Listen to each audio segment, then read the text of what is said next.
Welcome to Thursdays at 3 p.m. Eastern Standard Time. My name is Jessie Ott, the host of this podcast, which is all about beverage innovation. I talk with innovation pioneers from agriculture to glass. Thank you for listening, and be sure to subscribe to be notified of all new episodes. Hello, everybody, and welcome to Thursdays. I am Jessie Ott, and I have a special occasion here, special segment with Dr. Pamela Hayes, medical oncologist. Welcome, Dr. Hayes. Oh, I'm excited to be here. Well, I'm glad you are. We will get into Dr. Hayes' story here, but just to give a little intro, obviously she's my doctor, and I met her this summer. I had a mild case, I would call, of breast cancer, stage 0. The results were kind of a bummer, but we'll get all into that. And so, Dr. Hayes, where are you calling from? So I'm calling from Dallas, Texas. Dallas, okay, yes, that's where home front is for us. But we're spending the winter here in supposedly sunny Florida, which is nice. Lucky we've been having a touch of snow over here, which is unusual. Yeah, I don't really miss that.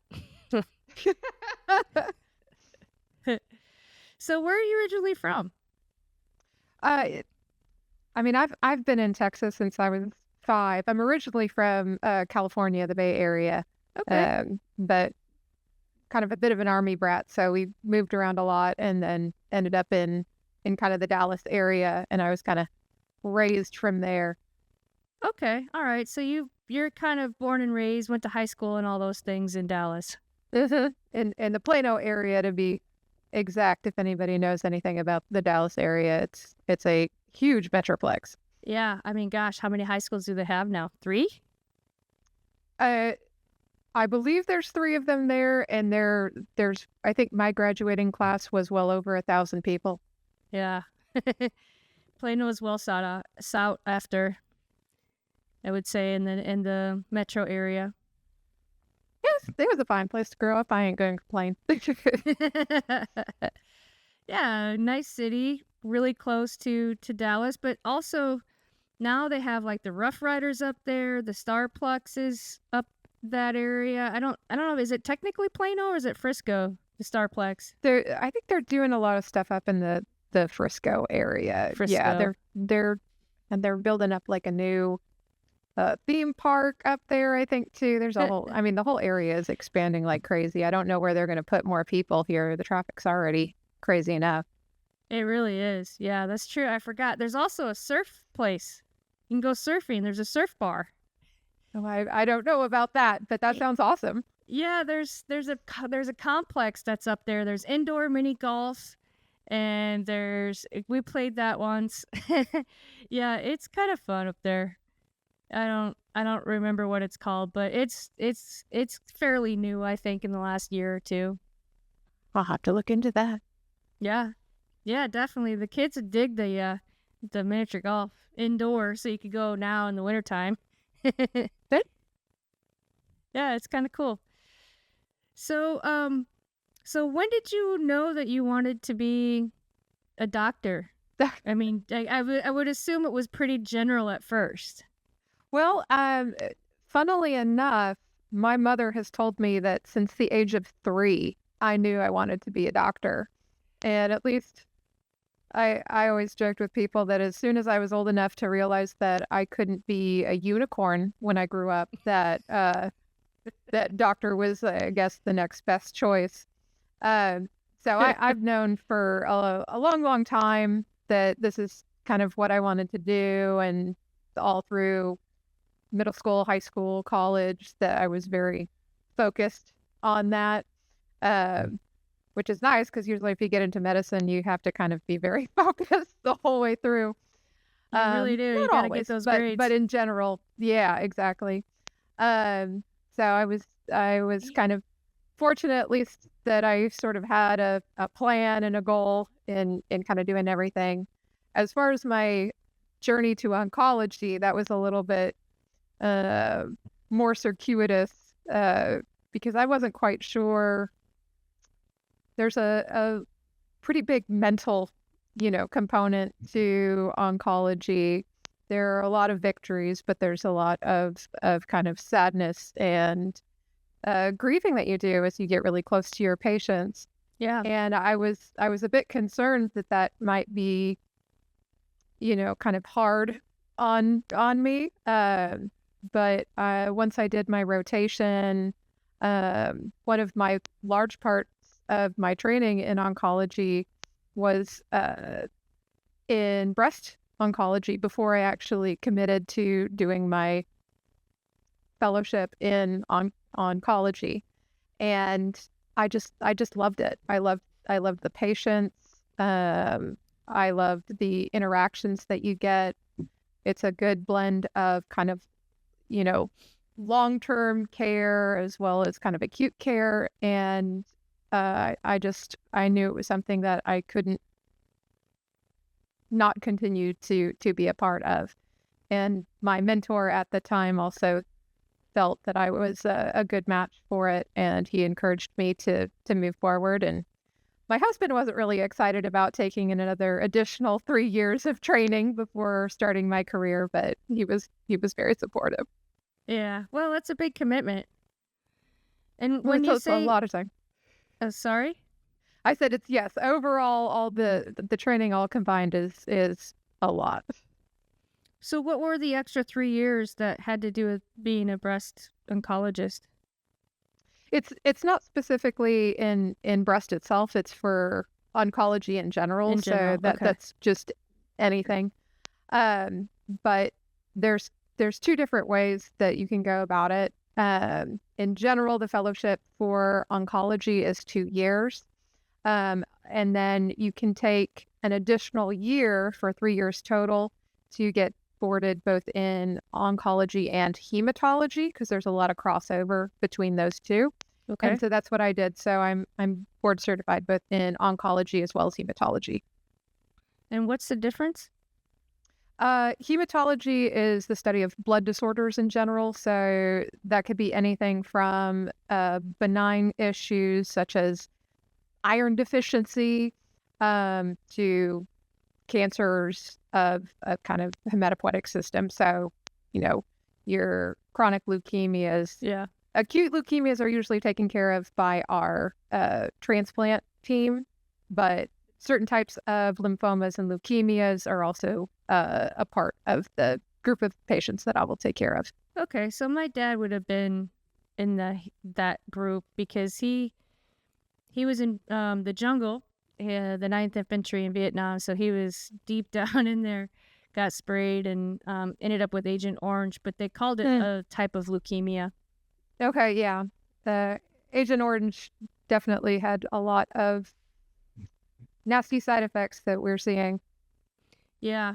Yeah, it's interesting because his group got together 2 or 3 years ago, and it was great. There was 4 of them. And 2 out of the 4, all of a sudden, well, my dad passed because he got COVID, but another another gentleman that came to visit from Illinois didn't know that he had it, and then all of a sudden just passed away. And that's what they ended up doing an autopsy, and they said it was due to a type of Agent Orange that he didn't know about. Huh. Yeah, I don't know. I'm not saying it right, but Yeah, anyway, those effects, they really they have their effects on people, obviously. So anyway, back to you. Sorry. No. Let's be tangential. It's fine. Okay, so you're now then a doctor of oncology, and you cover all cancers then, and you cover both the hemoglobin and what's the other one? Yeah, any kind of blood disorders. I take care of blood disorders as well as most types of solid organ cancers as well. Okay. So you'll definitely see their different practices are very different on the type of patients that they see. So you definitely can find oncologists that subspecialize, where you have only patients that are only seeing breast cancers or only seeing melanomas or only seeing, prostate cancers. So it just sort of depends on the area, the practice, the type of, patient population that you want to see. But in general, in my practice at Medical City, we kind of see a range of patients, and but I will say that a large majority of my patients are breast cancer patients. Okay, like 70%, maybe. That might be a little bit on the high side, maybe in the realm of 40 to 50%. There's a lot of different types of cancers out there. Yeah, there are, and it's growing. the different types too, I'm sure. Okay, so that's quite a few then. I mean, at least half or around half is a lot. Oh yeah. I mean, breast cancer is outside of skin cancer is going to be the most common cancer that's going to be affecting women. And so just playing the numbers game, we're going to see a lot more of those types of cancers. Yeah.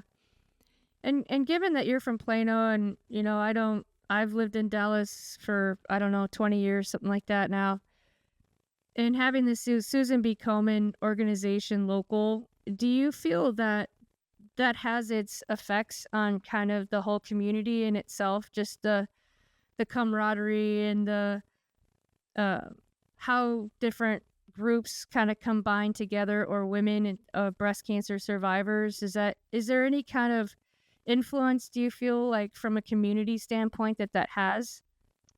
I'm not really sure if that in itself is kind of a huge player in this area. I think in general, when it comes to breast cancer, it's it tends to come with a really strong support group somewhat wherever. I think the good thing about being in Dallas is it's such a large area that it's easy to find those types of support groups, and not only support groups for breast cancer in general, but maybe even support groups that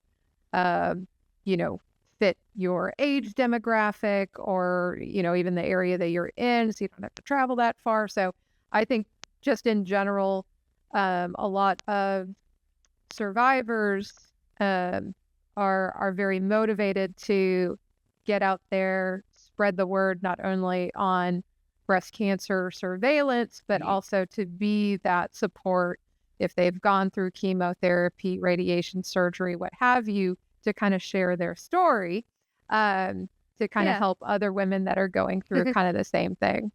Yeah, I think so. Well, it's pretty common. I read a book in Dr. D. Pasquale's office, and for the audience, that was my breast surgeon, but 1 in 8 women get breast cancer. And I was really shocked by that. And, it's one of those things I've heard is that as a woman, you're going to get it at some point. Like men get prostate cancer. Is there any truth to that? There is a little bit of no, not every single woman just, if they live to be 102 is going to get it. But there is this kind of thought that the more time that you have with your breast tissue, the higher and higher risk that you are to get some abnormal tissue going on in there. And I think we've been doing a really good job of getting information out there to say, hey, let's get our mammograms done. And so I think we're screening a higher number of people. And when you're screening a higher number of people, you're going to be finding, more of these cases, and hopefully in earlier stages than you would have otherwise, just because, again, the internet, people that are, wanting to speak out more about it, having good family care and, general practitioners that are out there, encouraging their patients to have this done, I think has been very helpful in finding cases. So, in other words, there's an uptick in cases, but it's also you're screening earlier and finding finding cases that are earlier stages versus waiting. Am I saying that is that kind of what you're saying? Well, I just think, again, as people are getting more informed, whether that's, listening to podcasts that are talking about it or reading things on the internet, I think we are generally becoming more educated about our health. And so I think there's a lot more of a push that women are wanting to kind of be proactive with their health. But also, I do think that our screening modalities are getting better. They're getting more sensitive. We're seeing, abnormalities a little bit easier as the imaging is getting better. Yeah. There is some concern that we are seeing earlier cases of cancers in younger individuals. And there's probably several factors that play into that. But one of which I think is that we're doing a better job of getting the word out to have our women start their annual mammograms at the age of 40. Now, of course, if there's a strong family history or other type of concern for genetic disorders, that may even be earlier than that we recommend starting screening. But I think there's a multitude of factors that go into why we're seeing a slight uptick in cancers in younger populations. So 40 is the age where women should start getting their mammograms, and that's kind of standard, and because I feel like that's been that way for a while. No, 40. I think early on that it was always like start at 50 at least. I think the age between 40 and 50 has been a little bit of a gray zone, because if you start screening earlier, you have this increased risk of finding more benign issues where they might see an abnormality and you may need to have a biopsy. You have a kind of a higher risk that may be a benign finding, and that can cause pain from the biopsy, the anxiety of waiting to hear back from your pathology.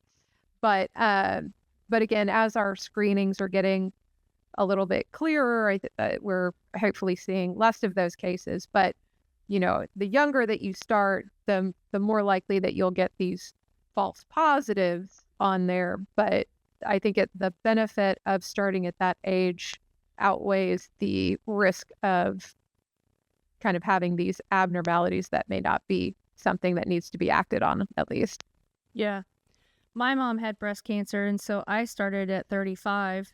They wanted to get a baseline for me. And so, yeah, I've been in this world for a long time. Yeah, for sure. Okay. So did you end up going to school? Where did you go to school? Then where did you end up working with Texas Oncology there at Medical City before a full-time job, or what can you talk about that? So my whole kind of, I did my medical school training down at UTMB in Galveston. And after that, I knew I wanted to be back in the Dallas area so I could be around family. So I did my internship, residency, as well as my fellowship at it's now Baylor Scott and White. Okay.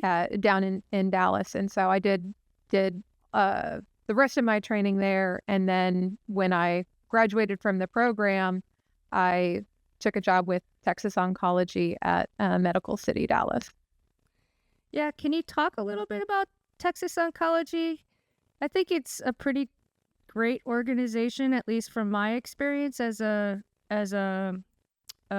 patient. And I'm very jealous of all your T-shirts. I really want a Texas Oncology T-shirt. I can't help it.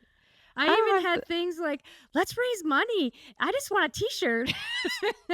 I will try and see if I can find you. I'm sure I can Because get you one. Every Texas Oncology patient should be wearing that with pride. Yeah, it wasn't until very recently that I got my first, because a lot of the nurses will get them, and I've always looked at them very jealously myself. Let's see if I can get one for you. Yeah, so Texas, I wish I should have done looking at, but it is, I believe, and it's the largest um, grouping of oncologists in Texas. I think it's one of the largest groups actually, almost in the U.S. I want to say there's like 400 of like people that I could technically call my partners. Okay, that's big. Yeah. So I mean, in general, in my personal practice at Medical City, there are 6 physicians. But Texas Oncology, again, is huge, and it's sort of scattered all throughout Texas.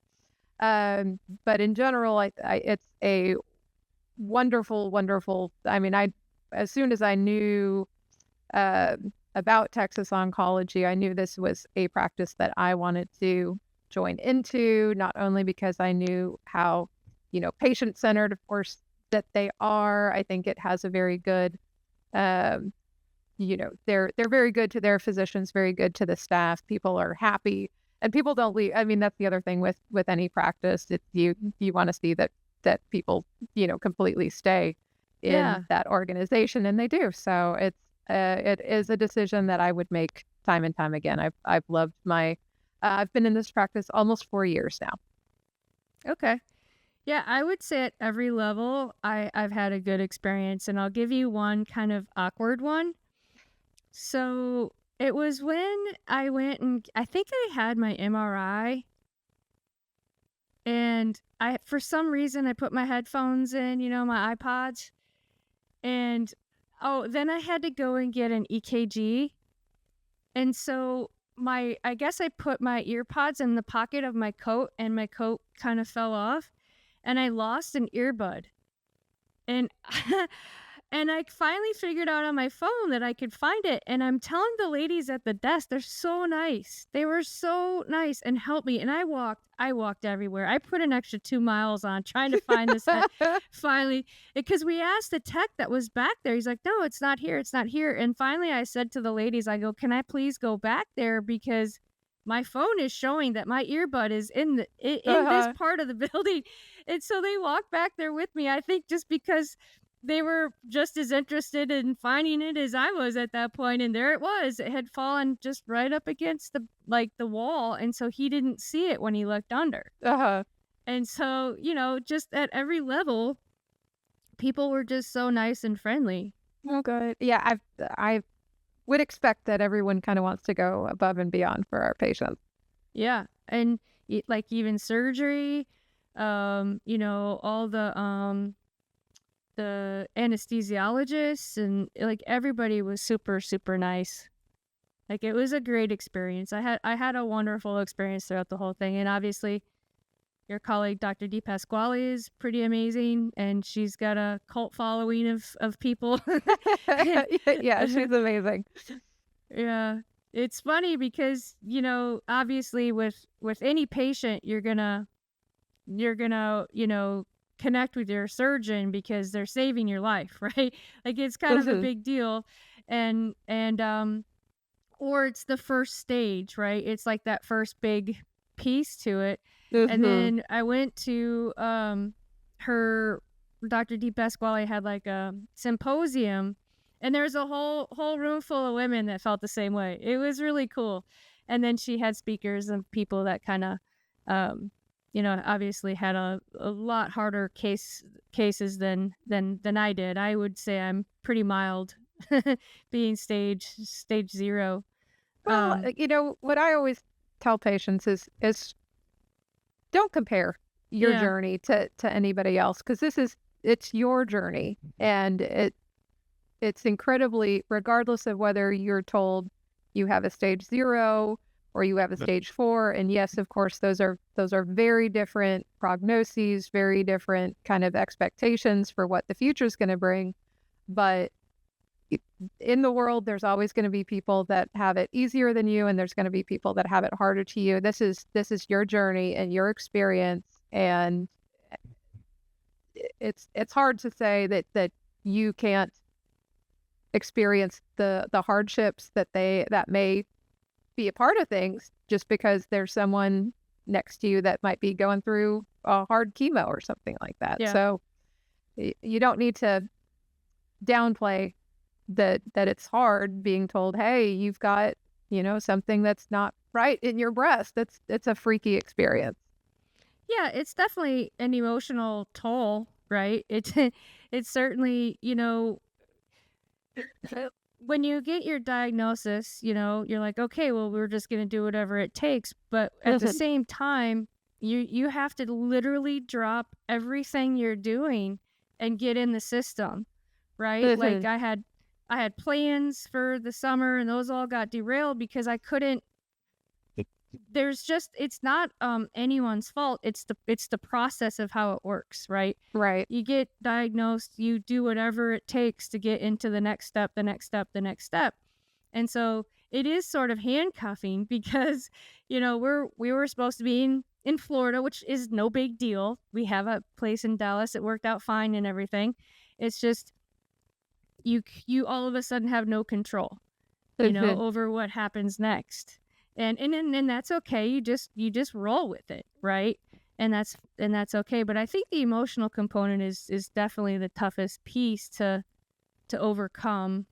I mean, the surgery for me was easy. It wasn't difficult.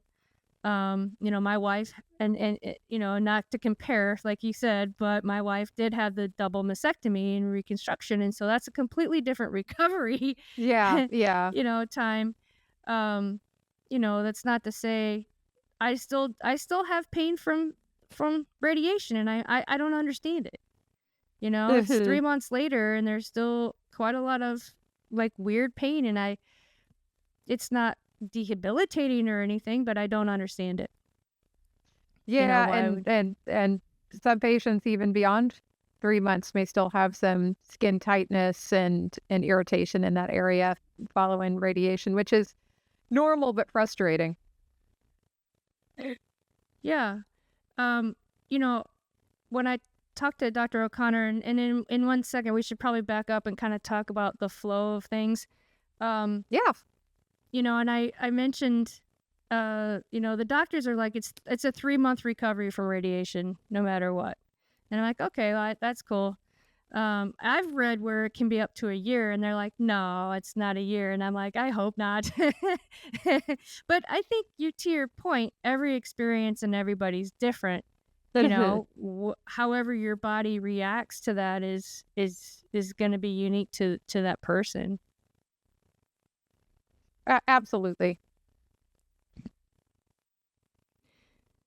So do you want to back up and just talk about the process of how someone kind of goes through absolutely getting diagnosed? So my experience was I have been getting called back from my mammograms for the last few years because I have dense breast tissue.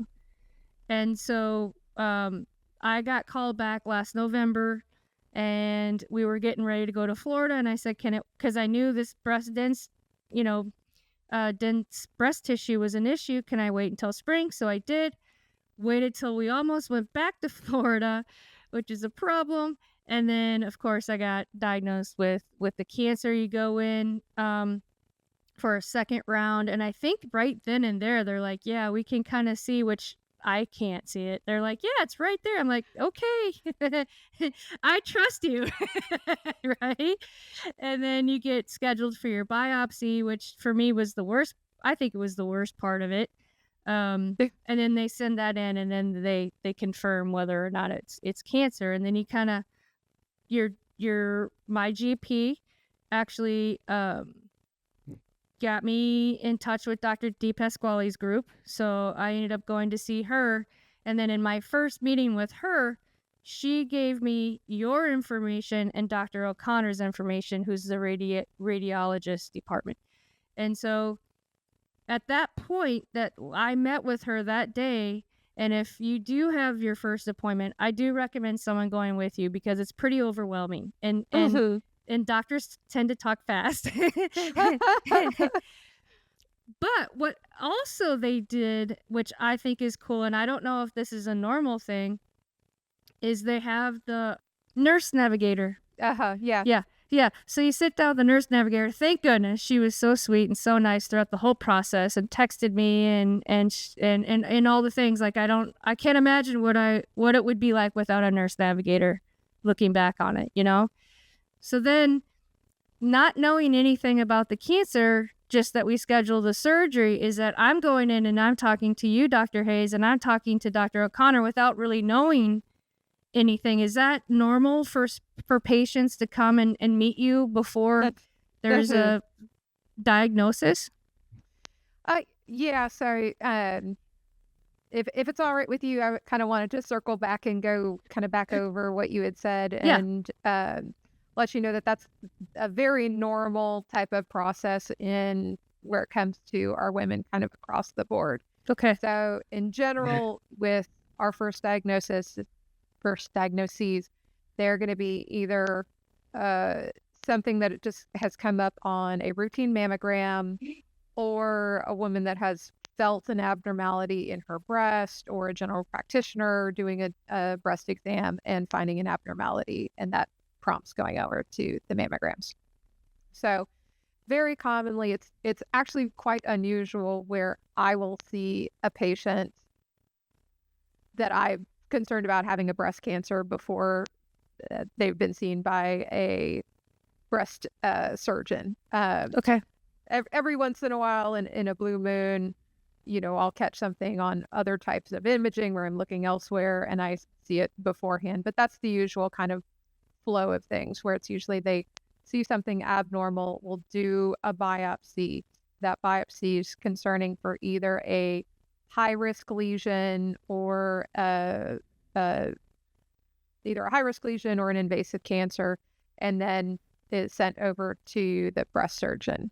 And typically the breast surgeon will then send people out to radiation oncology and a medical oncologist. So the difference between all three of those specialties, of course, a breast surgeon, their main job is going to be the surgical removal of not only any invasive component, but also any sort of high-risk lesions. And those are going to include things like DCIS, or ductal carcinoma in situ, or, kind of other lesions that are just more proliferative. Those are going to be like your flat epithelial atypia, or atypical ductal hyperplasia, radial scars. These are just things that just show the breast tissue is just getting a little bit more activated. Doesn't mean that there's a cancer in there, but a lot of times if we find those lesions, we can find kind of cancers in and around those areas. So women that have those things on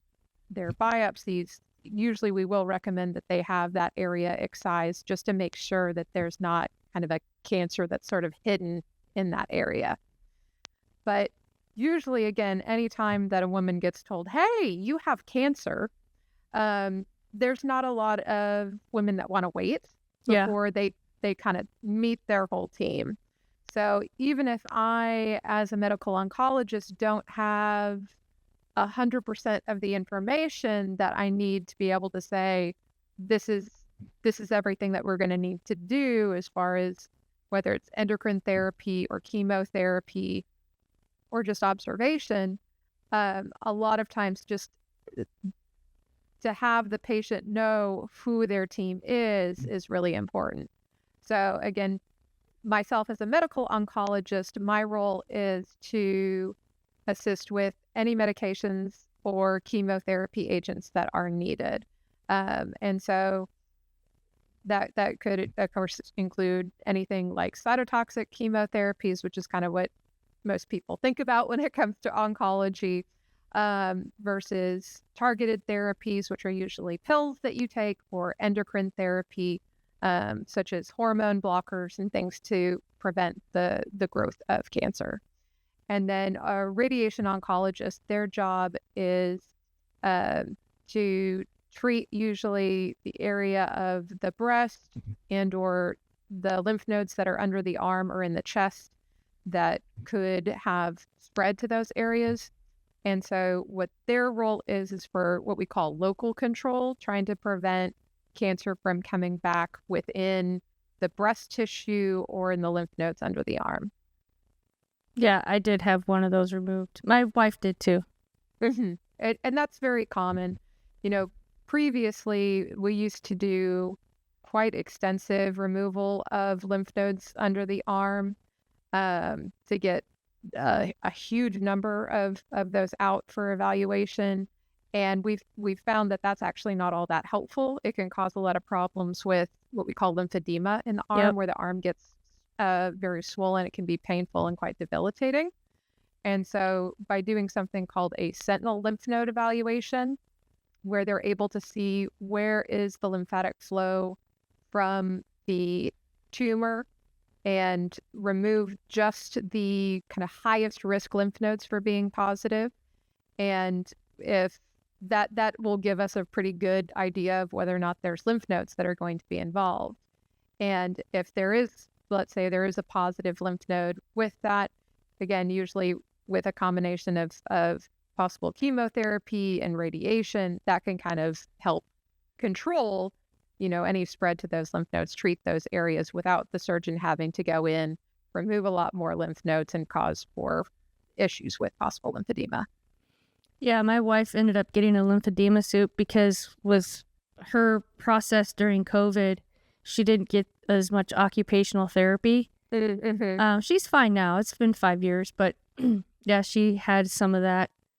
I haven't had any, but I will say, and I don't know what kind of truth is in this, but I feel that the removal of my lymph nodes has really changed like the flow of things. And I feel like I smell bad. I feel like I smell different. Is that possible? Like, or am I just imagining it? Well, I may even say that of the things that you're on, I would say that the hormone blockers that you're on may have more of an effect on anything like that as compared to the removal of your lymph node. But you would be the first one that has made a comment about the change in that's in par for smell the with course. I feel like it was before I started taking the meds, but okay.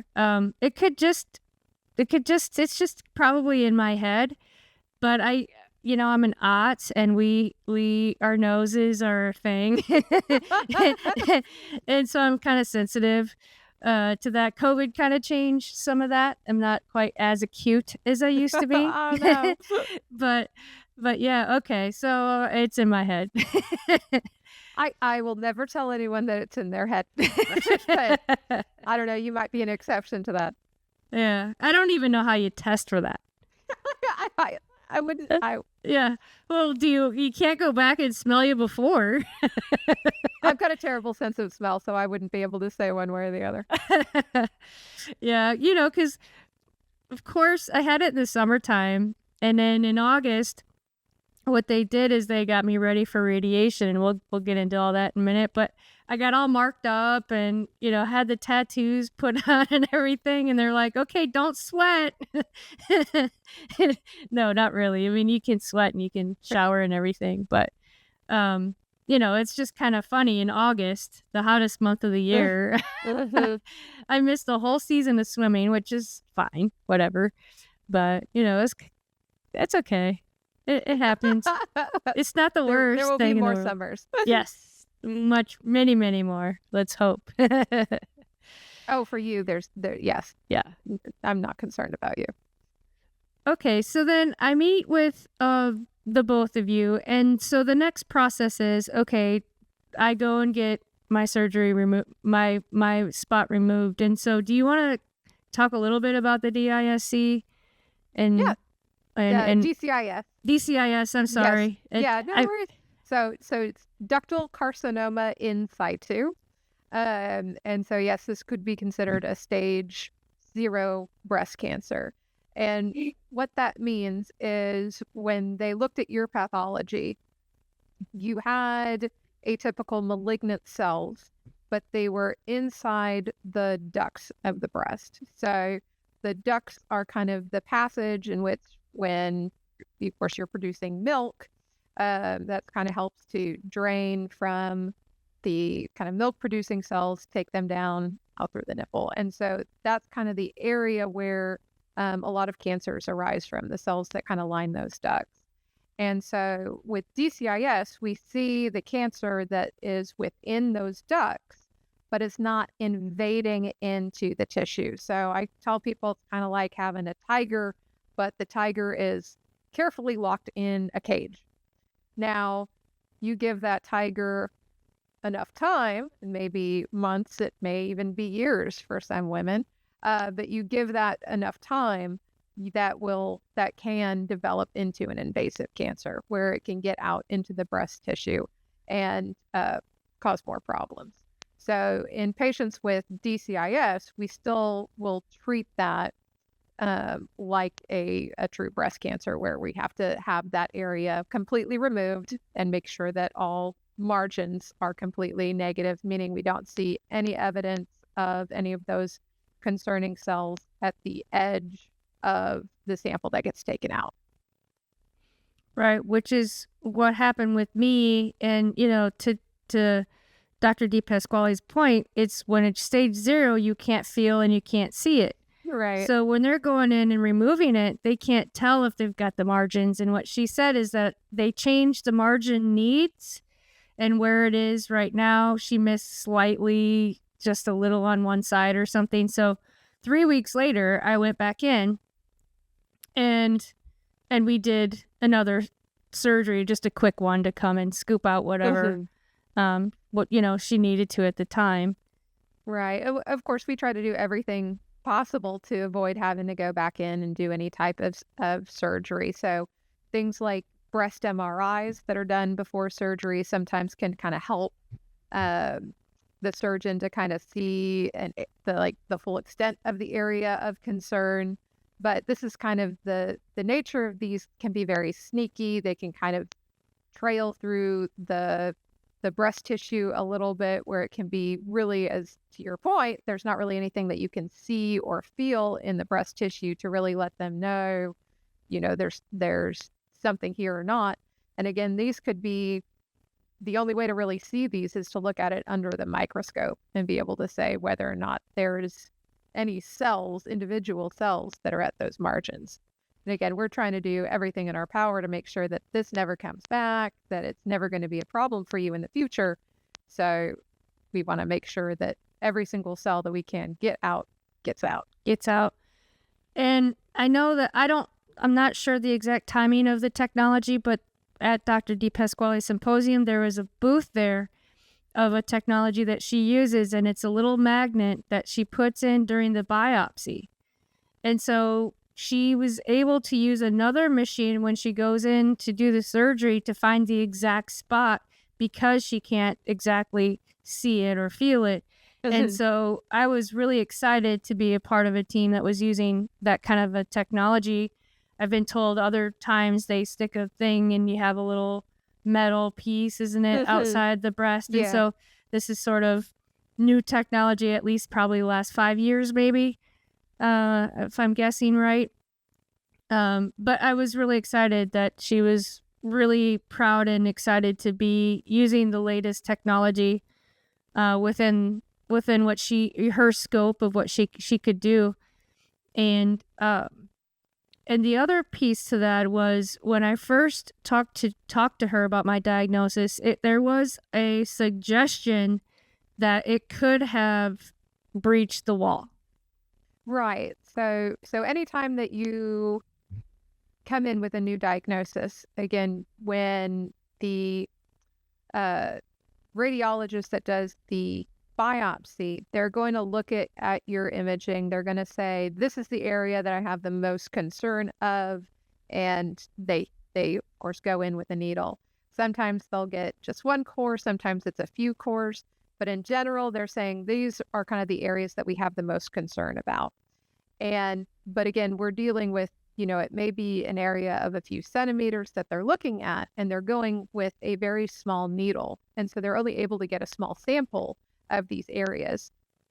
And so typically, again, when we see this, we say, okay, all we see is this is this, low-grade lesion stage 0?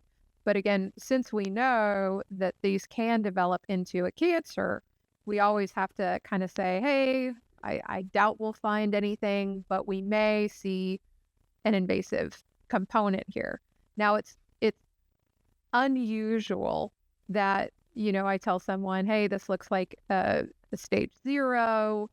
Going from that to, well, you have a really large breast cancer, and we went from like a stage 0 to a stage 2 or 3 is unusual, unless it's something that's crazy and just really, really hiding in the mammogram.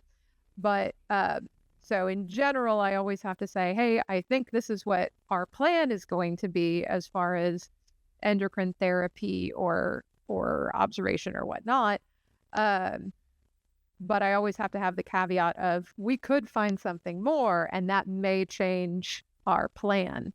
So it can be kind of frustrating in that as a treating oncologist, if we're very hopeful that it's not going to be complicated and there's not going to be any invasive disease. It can be really challenging to come back and tell the patient like, oh, it's a little bit worse, or we have to be a little bit more aggressive, or if we're thinking that we're not going to have to do chemotherapy and then later say, oh no, we're going to have to do chemo on you. That can be challenging, but I always try and at least mentally prepare some patients, especially if all that we're seeing are these low-grade lesions on the pathology, that it can get upgraded after final surgery. So when it comes to getting chemo, does it have to be metastasized in order to receive chemo? Or in other words, exit the area? No. So breast cancers in general, I'll say, kind of going back a little bit, there's different flavors of breast cancers. The most common of them is going to be your hormone positive breast cancer. So estrogen and progesterone are the normal female hormones. And breast cancers, vast majority of them are going to be stimulated by these hormones. And so the pathologist, after they have your sample, will look and see if you have the receptors on your tumor for estrogen and progesterone, and they'll tell us whether or not that's positive. And so if you're positive for those, we say that you're hormone positive for your breast cancer. Another protein that they look at is something called HER2, HER2. And that if you're positive for HER2, then you can either be a hormone positive HER2 positive, or you can be a hormone negative HER2 positive cancer. And then the third type is you are something called triple negative, which means you are HER2 negative and hormone negative. And the distinction between those is that they're treated very differently. For our hormone positive cancer patients, sometimes all we have to do is treat with what we call endocrine therapy. So it's a medication that either blocks the receptor or reduces estrogen in a woman's body to prevent the stimulation of cancer cells, and as such prevent recurrence of disease. But what typically is done is if we find that there is a larger breast cancer, or one that has maybe 1 or 2 lymph nodes, not all women will benefit from getting chemotherapy when they're hormone positive. And so a lot of times what I will do is I will send out some additional testing. It is a kind of gene test that looks at kind of different types of mutations that are within the tumor itself. This is very different from just a genetic test that is done to check for things like BRCA1, BRCA2, or PALB2 mutations, or other kind of genetic mutations that may be just a part of your DNA in general, but specifically looking for high-risk mutations in the breast cancer itself. And with that, it's able to give me an estimate of benefit from chemotherapy. And so there's a few different types of these testings, one of which is called Mammoprint Blueprint, another one is called Oncotype DX.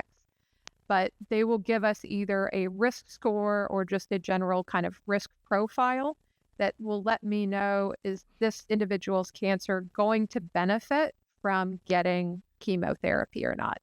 And so that is something that I will usually run on the tissue that is taken from the biopsy. And that way, after the surgery is done and the patient sees me back in consultation after their either lumpectomy or mastectomy, I have that information back. And so I can tell them on that day whether or not we're going to need to do chemotherapy or if we just need to do endocrine therapy. If we're dealing with a HER2 positive breast cancer or a triple negative breast cancer, those types of cancers tend to be more sensitive and to have a lot more benefit to chemotherapy. So typically, if it's one of those cancers, anything usually a tumor that's larger than half a centimeter usually benefits from getting chemotherapy. And that can either be done after surgery, or if it's a large tumor or a very aggressive tumor, sometimes we will even treat it what we call neoadjuvantly, meaning before you have your surgery. And that's pretty helpful for a variety of reasons. Not only can we shrink the tumor before your surgery to make it easier for the surgeon, better cosmetic outcomes if we can shrink things down, but it also gives us the information of how sensitive is your cancer to chemotherapy. If we can treat you with chemotherapy and we no longer see the cancer that's there, it's completely gotten rid of it, then we feel a lot better about your overall chances of completely getting cured following all your treatments. Yeah. Wow, that's interesting. No, I appreciate you taking us through that, because I have the first one, which is the estrogen progesterone, right? And then you have the HERS2 and the triple negatives. And I was wondering about these other two categories because I hadn't learned or seen. I've seen it on TV because they're really aware of breast cancer now, right? And really talking about it a lot. And so now I understand where that it's just, they're just different categories of breast cancer. Yes. Yeah. And they're, like I said, they're all treated a little bit differently. The chemotherapy is a little bit different within those. Gotcha. And so what happened was, after my first surgery, my sample was taken in and it came back. And they did that's when they did this, right? I think that's the Decision RT. Yes. Yeah. So that's somewhat similar to what I was talking about with the chemotherapy kind of thing, where they send it off and they see if there would be a benefit from radiation therapy. Yeah. Okay. Yeah. And so this score hasn't really anything to do with how you treated me then? Correct. That is mostly for the radiation oncologist to say whether or not they would need to treat you with radiation after your surgery. Right. And given that I was a 9.2 out of 10, I was told it could come back aggressive and fast. And so that's why I was recommended, right, for radiation. So correct. What's your criteria then? What is the decision factors that went into me being on the meds for 5 years? So for you, after you had your surgery, and we saw that, hooray, there was no invasive component. So that's when we say, okay, definitively you have stage 0. So in general, when it comes to DCIS, we say your chances now, after everything you've been through, to have this particular lesion come back is infinitesimally low. But what we do know is that patients that have these types of lesions, it's just saying, like, there's something about your breast tissue that is kind of primed to wanting to have things develop in it. And so we want to make sure that we kind of not only reduce your risk of that lesion coming back, even though that's very low, but also to prevent you from getting other high-risk lesions or getting a second occurrence of a cancer, just a new one that Right. kind of pops up. And so that's where kind of endocrine therapy comes into play. And so tamoxifen is a selective estrogen receptor blocker. And what that does is it, again, blocks the receptor for estrogen in your breast tissue. And studies have shown about a 50% reduction in both invasive and high-risk lesions in patients that take that medication.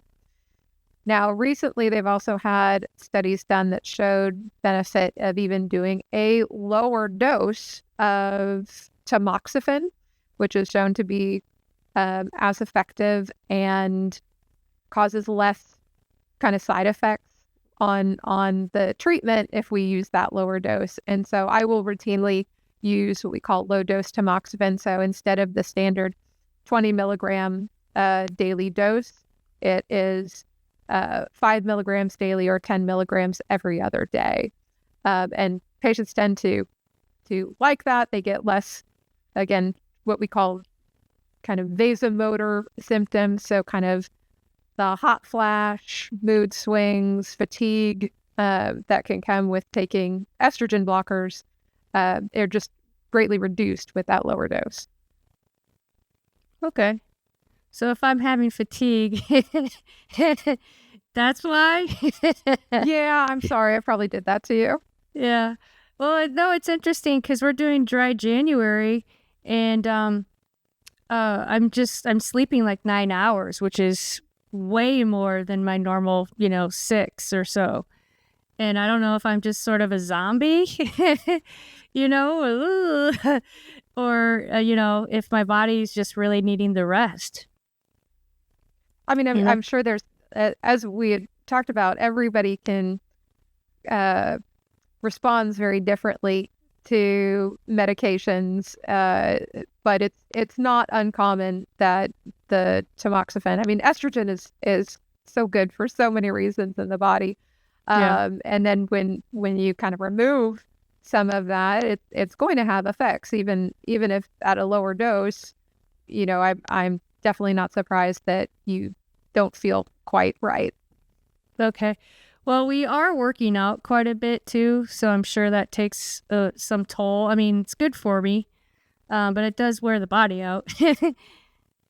So at least, we're trying to lose weight. Well, good for you. I mean, anything that keeps you active, and also studies have shown that, moderate activity in women, especially with hormone-positive breast cancer, that even further reduces risk of recurrent disease. And so anything that you can do to keep yourself healthy in that regards is only going to help. And it doesn't mean that you have to be, turn into a marathon runner or anything like that, but just getting out and walking every day, again, just a little bit of extra activity can hugely improve those risks. So I always encourage my patients, even, like I said, tiny changes can make big impacts. Yeah, we walk 2 to 3 miles a day. Not every day, but many days, probably 4 to 6 days a week. That is awesome. And we're trying to incorporate weightlifting twice a week.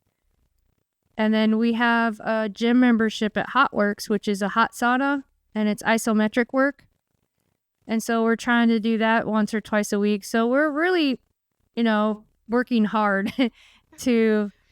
I'm jealous. I've got young kids. I hardly have time to do anything. I know you don't. You have to get up super early to do all that. And we're flexible. We work from home. And so, that also is a benefit to that, not going into an office and all those things. So it is hard.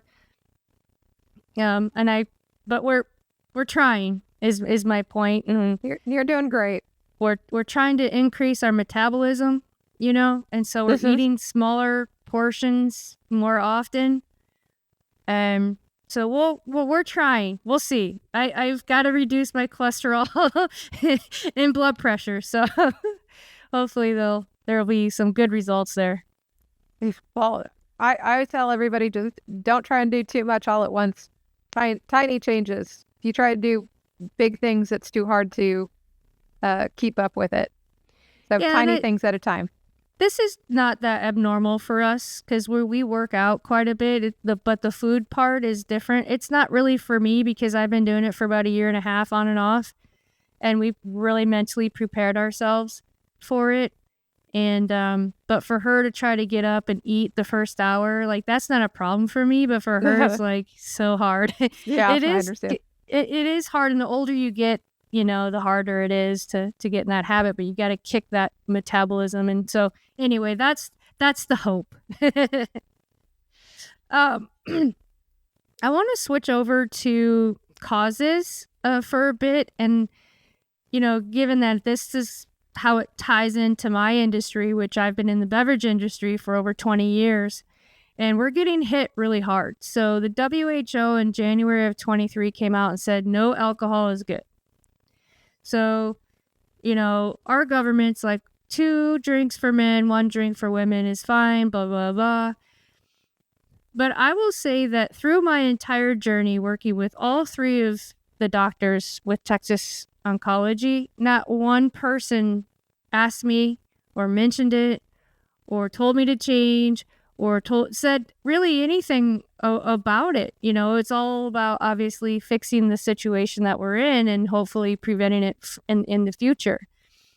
But now the Surgeon General came out and said the suppliers now have to put can cause cancer on the labels. And so I also feel, just in my personal opinion, we're GMA people, Good Morning America on ABC, and Robin had a very public, bout with breast cancer. And so I don't know if they are doing it more than the other channels. I don't know, but they did it a lot. And I feel that our industry got hit hard really bad. I felt like they didn't go through all the things, but that they stopped at alcohol, or at least they made sure that they blamed it on alcohol. And okay, I mean, fine, but that's not the real story. That's not the whole story, right? And so for me, I'd like to just walk through some of the risks that I got here in my pamphlet. Okay. And then can we kind of talk about what you feel about alcohol and its effect and Yeah, well, the generalities, at least when it comes to, okay, that's fine. Yeah. So I got to put my glasses on, excuse me.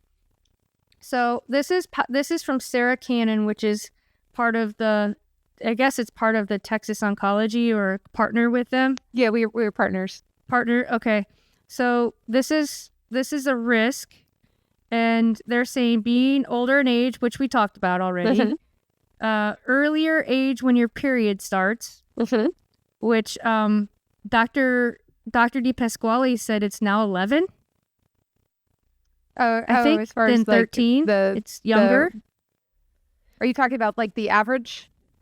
Yeah, the average age of women. It's used to be 13. I guess it's now at 11 or younger. Yeah. Having dense breast tissue, which was my case. Having other people in your family, BRCA, of course. Having had radiation to the chest, which I don't know about that. Having breast cancer in the past. DES, or synthetic estrogen. Now, would that be like an IUD? No, that would be more with women that are taking like hormone replacement therapy. Okay. Drinking more than 5 drinks, beer, wine, liquor per week, which, by the way, we're now at what, number 10 or 11 or 12? Being overweight and not exercising. So for me, it's like, yes, this is a thing, but why are we getting hit so hard with it, I guess, is, Well, in general, kind of circling back, I think, all of those risk factors are not made equal.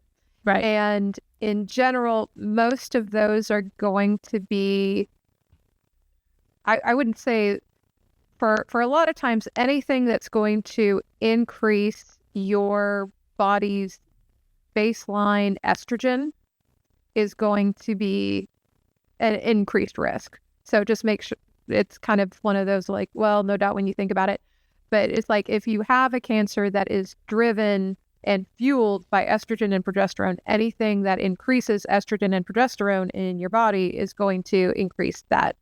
And not only that, because again, with your cycles, you're going to have these peaks where it kind of gets high and drops off, high and gets dropped off. So it's like it's stimulated and it's relaxing. It's stimulated and relaxing. So like for me, for example, given the fact that I literally have had a period every 28 days since I was 13, that's the highs and lows that you're talking about. Right. And so it's just because when you go through puberty and start your cycles, that's when your body is ramping up this estrogen. And so it's just saying when you go from that and then you have either late menopause, it's just length of exposure to that fuel that is a part of it. And then obesity, again, that is just the ways that there's going to be a higher level of estrogen in the body in an obese individual. And so again, it's just that same type of thing where there's going to be more chances of stimulations in those cells. And so with all of that, it's talking about like how much exposure you have to estrogen. And so I think within that, again, with alcohol intake, we can see kind of higher levels. It's one of those things where it's like moderation is key, right? Right. 100%. So we can definitely see higher rates of issues in patients that are, of course, abusers of alcohol, and more so if we're also dealing with either liver injuries or things of that nature. Breast cancer is not one that I think of as being strongly related with alcohol intake as opposed to, head and neck cancers, gastric cancers, liver cancers, that are going to be far more associated with in patients that are drinking a lot more. But it's kind of a circuitous risk that if an individual is drinking a lot more alcohol, their system may have more that they have to process and deal with. Yeah, I could see where, for example, if I have a drink or two and it affects my immune system, right? Because that can happen. And if your immune system isn't strong enough to fight the cells, because you have cancer in your body, right? At all times, your body just expels it. Am I understanding that right? That's definitely, your immune system is constantly in surveillance, and cells typically that are having mutations where they could turn into cancers or have malignant potential, they will typically send out signals that something is wrong, and the immune system will take care of that. Yeah. Which the body's pretty neat. It is. It's also slightly terrifying to be like, oh, my body is constantly trying to kill me. It's a little bit of a morose thought, but in general, yes, your immune system, especially in other types of cancers, namely skin cancers, are kind of one of the top things that we think about with patients that are on either chronic immunosuppression or have other conditions where their immune system is really knocked down, that we see that plays a big role in the generation of those types of cancers. Gotcha. Okay.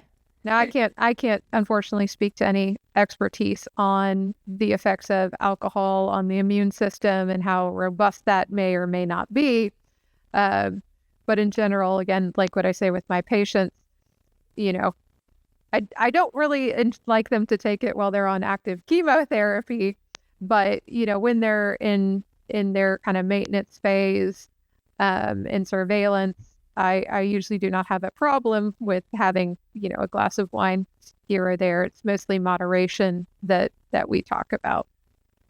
Yeah, well, there's a big movement in our industry towards moderation, but also just not drinking, THC, CBD drinks have really come to the forefront. Tinctures with adaptogens, feel good, things, legal things.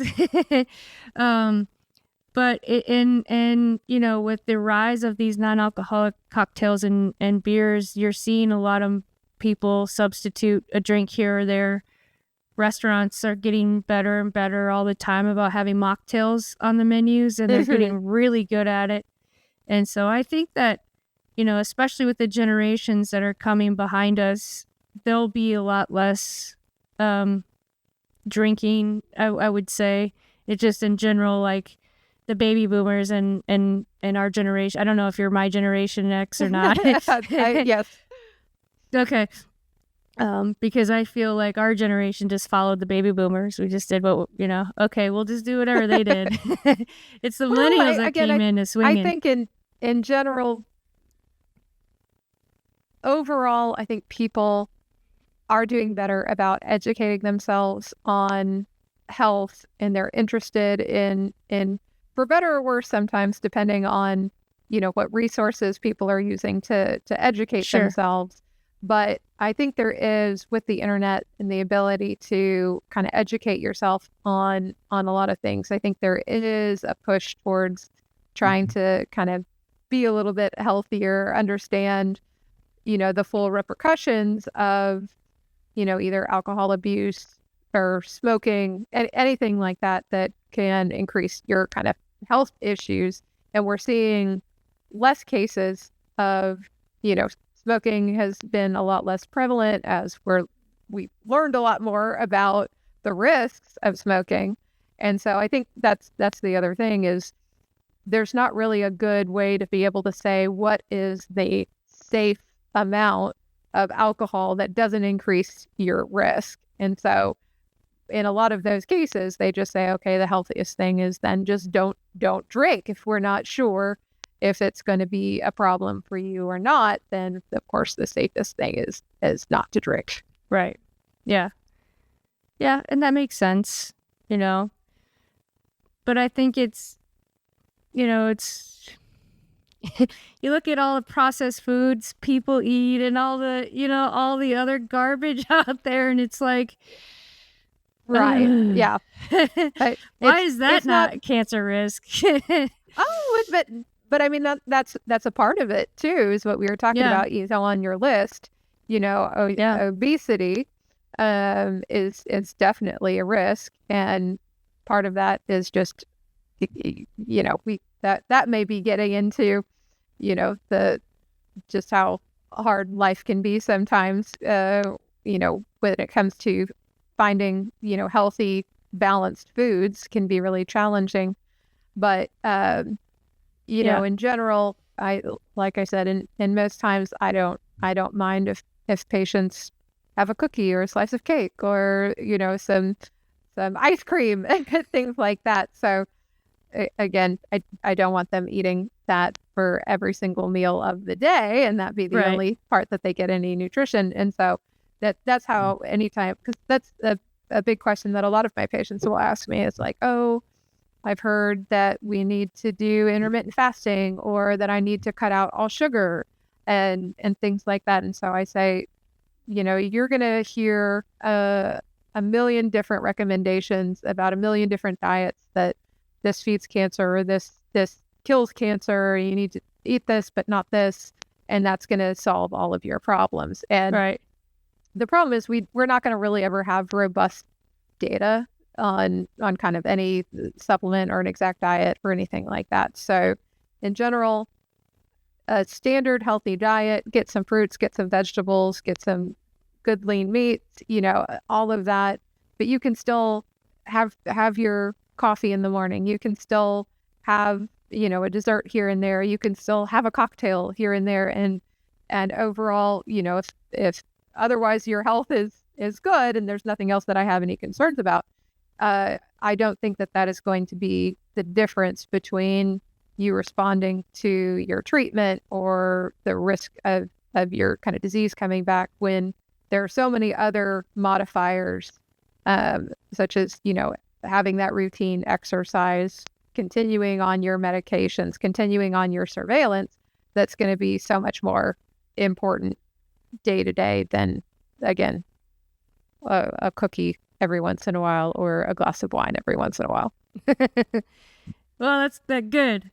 I don't really crave sugar very often, but I do love chocolate, and I love peanut butter, and I love oats, and so I'll do a peanut butter oat chocolate cookie every once in a while. That sounds amazing. Make them without sugar, and I just put them in the freezer, and I'll just have one every once in a while. Kind of, it feeds the need. Yeah, go for it. Yeah, and I figure it's got oats in it, so it can't be too horrible, and it's got protein in it, so it's not, You can paint it however you want to do it. I'm saying it's fine, regardless. Oh, awesome. Well, this has been really fun. Thank you so much for your time. Yeah, absolutely. I enjoyed talking with you. Yeah, no, this is really great. I really appreciate just helping spread the word and educating us on from a doctor, right? Not not from a necessarily a morning news show. It's from someone that's active in the community helping patients every day. So I really appreciate it, and I've learned a lot, so I thank you. Yeah, absolutely. Like I said, it's my absolute pleasure, and I guess if you have any other questions in the future, anybody could reach out to me. Again, I'm at Texas Oncology at Medical City in Dallas. All right, awesome. Well, thank you so much, Dr. Hayes. You're so very welcome. Okay, bye. Bye-bye. Produced by Fedora J Productions.